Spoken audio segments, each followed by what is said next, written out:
স্বাগত ডিবিসি সংবাদে, সাথে আছে ইশরা জাহান। প্রায় 4.5 ঘন্টা পর রাজধানী দক্ষিণ কেরানীগঞ্জের রূপালী ব্যাংকের জিঞ্জিরা শাখার জিম্মি দশার অবসান হয়েছে। যৌথ বাহিনীর কাছে অস্ত্রসহ আত্মসমর্পণ করেছেন 3 ডাকাত। উদ্ধার করা হয়েছে জিম্মি থাকা গ্রাহক ও ব্যাংক কর্মীদের। দুপুরে ব্যাংকের ওই শাখায় ডাকাত দল প্রবেশ করে। পরে ব্যাংকে অবস্থানরত সবাইকে জিম্মি করে 15 লাখ টাকা মুক্তিপণ দাবি করা হয়। এ সময় পাশের মসজিদের মাইক থেকে ডাকাতির কথা জানানো হলে আশপাশের কয়েকশো মানুষ ব্যাংকের ওই শাখা ঘেরাও করেন। খবর পেয়ে পুলিশ, সেনাবাহিনী ও র্যাব সহ আইনশৃঙ্খলা বাহিনীর সদস্যরা ব্যাংকটি ঘিরে অভিযানে নামে।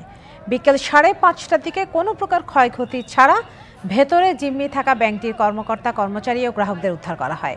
আত্মসমর্পণ করে 3 ডাকাত। তাদের নিয়ে গেছে র্যাব 10-এর একটি দল।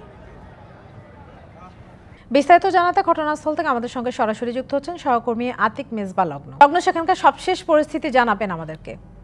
ইশরাত, সর্বশেষ পরিস্থিতি হচ্ছে যেমনটা আপনি জানিয়েছেন যে র্যাব 10-এর একটি দল কিন্তু নিয়ে গিয়েছে যারা ডাকাত ছিল তাদের 3 জনকে, এবং সর্বশেষ পরিস্থিতি হচ্ছে এখানে আইনশৃঙ্খলা রক্ষাকারী বাহিনীর তৎপরতা অব্যাহত রয়েছে এবং এখানে রাস্তা প্রসারিত করা হয়েছে এবং কিছুক্ষণের মধ্যে হয়তোবা, যেহেতু ভেতরে সলা পরামর্শ চলছে, যারা ব্যাংকে দায়িত্বরত কর্মকর্তারা যারা রয়েছেন এবং আইনশৃঙ্খলা রক্ষাকারী বাহিনী যারা প্রতিনিধি রয়েছেন, ঊর্ধ্বতন কর্মকর্তারা রয়েছেন, তারা সবাই মিলে ভিতরে সলা পরামর্শ করে তাদের কোনো ক্ষতি হয়েছে কিনা, আদৌ তাদের উপর কোনো হেনস্থা করা হয়েছে কিনা, বা তাদেরকে কোনো হুমকি ধামকি বা কোনো অর্থ আত্মসাতের চেষ্টা করা হয়েছে কিনা, সার্বিক বিষয়ে তারা আসলে সেখানে আলোচনা করবেন। আলোচনা করে তারা একটা সবাই মিলে সম্মিলিতভাবে আসলে একটা সিদ্ধান্তে এসে তারপরে হয়তো বা নিরাপত্তার মাধ্যমে এখান থেকে বের করে নিয়ে যাবেন।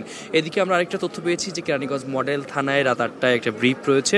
সেই ব্রিফিংয়ের মাধ্যমে হয়তো বা আমরা নিশ্চিত করে আরও বলতে পারবো যে সেখানে আসলে অপরাধীরা কারা বা তাদের কোন ধরনের উদ্দেশ্য ছিল, বিস্তারিত আমরা সেখান থেকে জানতে পারবো। আপাতত আশেপাশের রাস্তায় যে যানজট ছিল সেটাও কিন্তু ছাড়িয়ে গেছে এবং আইনশৃঙ্খলা রক্ষাকারী বাহিনীর তৎপরতায় কিন্তু যে রাস্তাগুলো যানজট ছিল, মানুষের ভিড় ছিল, উৎসুক জনতা ছিল, তারা কিন্তু নিরাপদ দূরত্বে অবস্থান করছেন। এর পাশাপাশি যে ব্যাংকটি দেখতে পাচ্ছেন সেখানেও কিন্তু মোটামুটি যারা ভেতরে আছেন তারা স্বাচ্ছন্দ্যে আছেন বলে এমনটি জানা গেছে। আপাতত হচ্ছে এই পর্যন্ত আমাদের কাছে এই তথ্যই রয়েছে। এছাড়া যদি আমি বলতে চাই, রাত 8টায় যে ব্রিফ হয়েছে, এই ব্রিফের পরেই কিন্তু আমরা বলতে পারবো যে কি ছিল সেখানে। তো ইশরাত, তো এই ছিল আমার এখান থেকে সর্বশেষ। ইশরাত, ধন্যবাদ লগ্ন। জনগণের সম্পৃক্ততায় স্বৈরাচার পালালেও দেশের ভেতরে বাইরে ষড়যন্ত্র থেমে নেই, এমন মন্তব্য করেছেন বিএনপির ভারপ্রাপ্ত চেয়ারম্যান তারেক রহমান। বিকেলে রাষ্ট্র কাঠামো মেরামতের 31 দফা বাস্তবায়নে ও জনসম্পৃক্ততা নিশ্চিত করতে নরসিংদীতে বিভাগীয় কর্মশালায় ভার্চুয়ালি যুক্ত হয়ে প্রধান অতিথির বক্তব্যে তিনি এমন মন্তব্য করেন।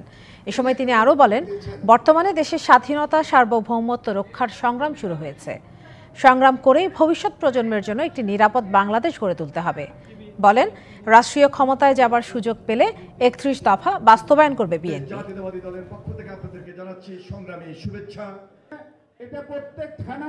আপনার বিরুদ্ধে, আপনার দলের বিরুদ্ধে, সর্বোপরি এই দেশের বিরুদ্ধে ষড়যন্ত্র কিন্তু থেমে নেই। দুষ্টু লোকদের দুষ্টামি কিন্তু থেমে নেই। যারা দেশের কথা বলবে, দেশের কথা চিন্তা করবে, এরকম কেউ যদি দেশ পরিচালনার দায়িত্বে থাকে, তখন দেশের স্বার্থ, জনগণের স্বার্থ নিরাপদ থাকবে।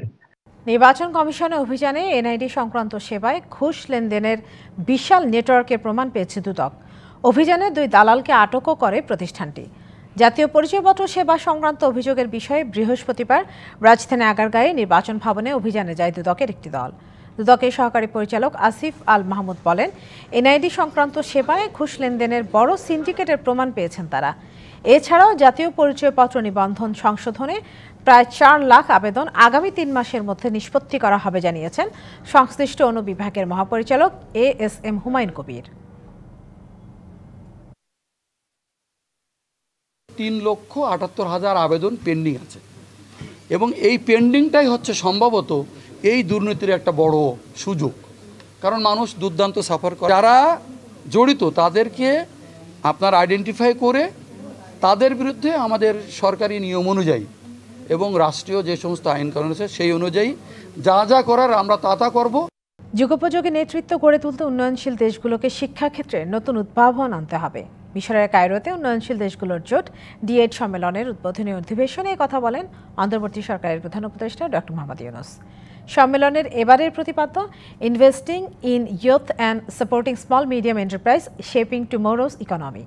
ভবিষ্যতের অর্থনীতির জন্য যুব ও এমএসএমইর গুরুত্ব তুলে ধরে 2 দফা প্রস্তাবনা দেন ডক্টর ইউনূস। D8 সদস্য দেশের বিশ্ববিদ্যালয়গুলোর মধ্যে কার্যকরী ও ফলাফল ভিত্তিক সংযোগ স্থাপন, বিশেষ করে শিক্ষার্থীদের উদ্যোক্তা হিসেবে প্রস্তুত করার উপরে জোর দেন প্রধান উপদেষ্টা। এছাড়া লাখ লাখ তরুণের কারিগরি দক্ষতার জন্য কৃত্রিম বুদ্ধিমত্তা ভিত্তিক প্রযুক্তি ব্যবহার করে জাতীয় উদ্যোগের পরিপূরক একটি সহযোগিতামূলক এজেন্ডা প্রণয়নের প্রস্তাবও দেন ডক্টর ইউনূস।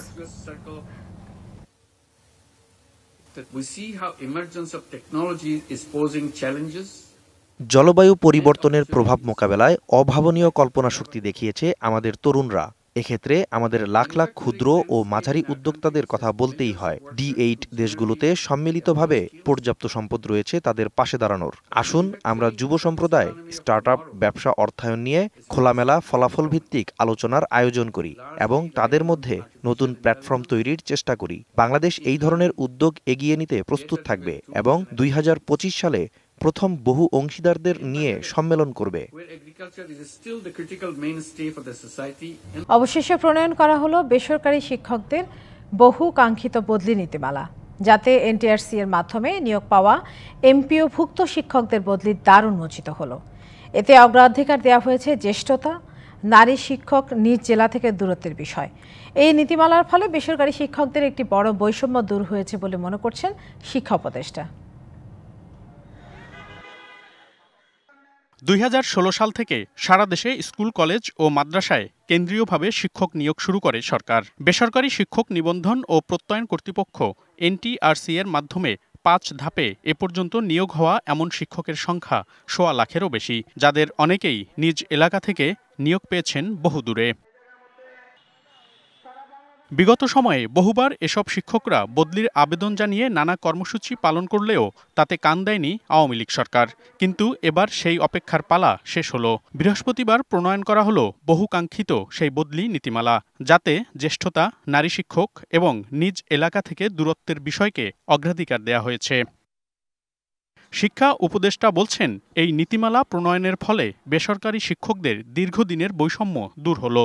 পুরোটা অনলাইন ভিত্তিক একটা প্রোগ্রামের মাধ্যমে এমনভাবে করার ব্যবস্থা করছি আমরা। অনলাইনের মাধ্যমেই দেখা যাবে কোন স্কুলে কোন পদ শূন্য হয়েছে, সেই পদের জন্য আবেদন করা যাবে। আবেদনের পরে ওই অগ্রাধিকার, সেটা তার সিনিয়রিটি, তিনি নারী কি পুরুষ, তিনি কত দূরত্বে থাকেন, এটা দেখে ওই অনলাইনই ঠিক করে দেবে যে কোথায় কে ওই পদে যেতে পারবে।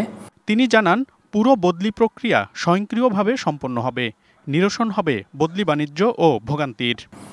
এক হলো যে তাদের বদলির একটা ব্যবস্থা হলো, দ্বিতীয়ত এই বদলি হওয়ার জন্য এই যে মন্ত্রণালয়ে এসে মন্ত্রণালয়ের ভিতরেও এবং আমাদের যে অধিদপ্তরগুলো আছে সেখানেও তো অনেক বদলি বাণিজ্য হয়, সেটা এই কমে যাবে। নীতিমালা প্রণয়নকে স্বাগত জানিয়েছেন বদলি প্রত্যাশী শিক্ষকরা। বদলির সাথে সকল সংশ্লিষ্টকে ধন্যবাদ জানাচ্ছি। এখন আমাদের একটাই দাবি, আমাদের বদলির কার্যক্রম দ্রুত চালু করার জন্য। বেসরকারি শিক্ষকরা বদলি হয়ে কাঙ্ক্ষিত জায়গায় ফিরতে পারলে শিক্ষায় তার ইতিবাচক প্রভাব পড়বে বলে মনে করছেন বিশেষজ্ঞরা। মানুষ তার নিজস্ব এরিয়ার মধ্যে তার যে নৈতিক দায়বদ্ধতা এবং মানুষের কাছে তার পরিচিতি থাকে, সেই পরিচিতির সামাজিক চাপের কারণে হলেও কিন্তু আমার কাছে মনে হয় যে সেটি বরং শিক্ষাক্ষেত্রের জন্য ভালোই হবার কথা। নীতিমালা প্রণয়নের পর এবার দ্রুত বদলি কার্যক্রম শুরুর দাবি জানিয়েছেন বদলি প্রত্যাশী শিক্ষকরা। মনিরুল সোহাগ, ডিবিসি নিউজ, ঢাকা। হাইব্রিড মডেলে চ্যাম্পিয়ন্স ট্রফি আয়োজনের আনুষ্ঠানিক ঘোষণা দিল আইসিসি। শুধু চ্যাম্পিয়ন্স ট্রফি নয়, আগামী 3 বছরের জন্য ভারত পাকিস্তান ইস্যু সুরাহাও করল আইসিসি। 2027 সাল পর্যন্ত ভারত বা পাকিস্তানের কোনো ভেন্যুতেই খেলবে না এই দুই দল। সেক্ষেত্রে বেশ কটা আইসিসি ইভেন্ট হতে যাচ্ছে হাইব্রিড মডেলে। আইসিসির সবশেষ সভা শেষে এসেছে এমন সিদ্ধান্তই। বেশ কবছর ধরেই ভারত পাকিস্তানের ম্যাচ আয়োজন নিয়ে বেশ ঝুঁকি পোহাতে হচ্ছে আইসিসিকে। বড় টুর্নামেন্টগুলোর আগে এই দুই দেশের টালবাহানা সিনেমার গল্পকেও রীতিমতো হার মানিয়েছে। অবশেষে ভারত পাকিস্তান দুই বোর্ডের সম্মতিতে ৩ বছরের জন্য একটা সিদ্ধান্তে পৌঁছালো ক্রিকেটের সর্বোচ্চ নিয়ন্ত্রক সংস্থা। ২০২৭ সাল পর্যন্ত ভারতীয় ক্রিকেট দল যাবে না পাকিস্তানে। সেই সাথে পাকিস্তানেরও সিদ্ধান্ত কোনো টুর্নামেন্টেই ভারতের দল পাঠাবে না তারা। যে কারণে শুধু চ্যাম্পিয়ন্স ট্রফিই না, আগামী বেশ কটা টুর্নামেন্ট হাইব্রিড মডেলে আয়োজিত হতে যাচ্ছে। ২০২৫ সালে নারীদের ওয়ানডে বিশ্বকাপের আয়োজক ভারত, ২০২৬ সালে ছেলেদের টি-20 বিশ্বকাপের হোস্ট ভারত আর শ্রীলঙ্কা। নিশ্চিতভাবেই ফেব্রুয়ারির চ্যাম্পিয়ন্স ট্রফির পর এই দুইটা টুর্নামেন্টও হতে যাচ্ছে হাইব্রিড মডেলে। চ্যাম্পিয়ন্স ট্রফি শুরু হবার কথা ১৯ ফেব্রুয়ারি থেকে, তবে ভেন্যু জটিলতায় এখন পর্যন্ত টুর্নামেন্টের শিডিউল ঠিক করতে পারেনি আইসিসি। পিসিবি আর বিসিসিআই সমঝোতায় এখন অপেক্ষা সূচি নির্ধারণের। ভারতের পাকিস্তানে না যাবার শর্তে অর্থনৈতিকভাবেও ক্ষতিগ্রস্ত হয়েছে পিসিবি। এবার পিসিবির এই ক্ষতি পূরণ করতে ২০২৮ সালে নতুন চক্রে নারীদের টি-20 বিশ্বকাপ আয়োজনের দায়িত্ব পাকিস্তানকে দেয়া হয়েছে। হাইব্রিড মডেলের এই নতুন নিয়ম থাকবে সে টুর্নামেন্টেও। সার মাহবুব, ডিবিসি নিউজ ডেস্ক। ক্রীড়াঙ্গনকে সরব করতে শিগগিরই দেয়া হবে ফেডারেশনগুলোর অ্যাডহক কমিটি। এদিকে বঙ্গবন্ধু জাতীয় স্টেডিয়ামের সংস্কার কাজে বুয়েটের নির্দেশনা পেলেই লাগানো হবে ফ্লাডলাইট। তবে বাড়ছে না বাজেট। বৃহস্পতিবার বিকেলে বিজয় দিবস কাবাডির উদ্বোধন শেষে এসব কথা জানান যুব ও ক্রীড়া সচিব। দীর্ঘ ৫ মাস পর খেলায় ফিরল কাবাডি ফেডারেশন। বিজয় দিবস কাবাডির উদ্বোধনী অনুষ্ঠানেও অতিথি যুব ও ক্রীড়া সচিব, এনএসসি সচিব সহ সরকারের গঠন করা সার্চ কমিটির সদস্যরা। দেশ সংস্কারের অংশ হিসেবে ক্রীড়াঙ্গনেও চলছে ঢেলে সাজানোর কাজ। সার্চ কমিটি এরই মধ্যে ঘোষণা করেছে ৯ ফেডারেশনের অ্যাডহক কমিটি। কাজও শুরু করেছে কয়েকটি ফেডারেশন, যার পর্যবেক্ষণ শুরু হলো কাবাডি দিয়ে। আমাদের সার্চ কমিটি নিরন্তরভাবে কাজ করছে। এই পর্যন্ত 18টা এসেছে, বাকিগুলো কিছুটা পাইপলাইনে আছে, হয়তো অচিরেই পেয়ে যাব আমরা। নতুন বাংলাদেশ গড়ার লক্ষ্যে আমাদের দেশের তরুণদেরকে খেলাধুলায় আকৃষ্ট করার জন্য এবং আমাদের দেশীয় খেলাগুলো, দেশীয় সংস্কৃতিকে প্রমোট করার জন্য। দেশ সংস্কারে সরকারের গুরুত্বের তালিকায় প্রাধান্য পাচ্ছে তরুণ প্রজন্ম। যুব উৎসব সামনে রেখে পরিকল্পনা নিচ্ছে মন্ত্রণালয়। একই সাথে বঙ্গবন্ধু স্টেডিয়ামের সংস্কার কাজে বুয়েটের দিক নির্দেশনার অপেক্ষায় মন্ত্রণালয়। অলরেডি আমাদের একটা টিম পিএসআই করে এসেছে স্পেন থেকে। এখন বুয়েট থেকে একটা টেকনিক্যাল টিম আমরা গঠন করেছি। তারাও এই সপ্তাহের ভিতরেই আমাদের প্রতিবেদন দিবে। দেওয়ার পর আমরা আশা করছি যে ফেব্রুয়ারির ভিতরে আমাদের কমপ্লিট হবে। বিজয় দিবস কাবাডিতে নারী ও পুরুষ বিভাগে অংশ নিচ্ছে 6টি করে দল, যেখান থেকে 24 জন করে খেলোয়াড় বাছাই করে দেয়া হবে বিশ্বকাপের জন্য প্রশিক্ষণ। প্রতিযোগিতা চলবে 24 ডিসেম্বর পর্যন্ত। Mushfiqur Rahman, DBC news, Dhaka. DBC সংবাদে এই ছিল এখনকার মতো। ডিবিসি নিউজের সংবাদগুলো পড়তে ভিজিট করুন dbcnews.tv আর ভিজিট করুন ডিবিসির ফেসবুক পেজ এবং ইউটিউব চ্যানেল। ডিবিসির সঙ্গে থাকুন।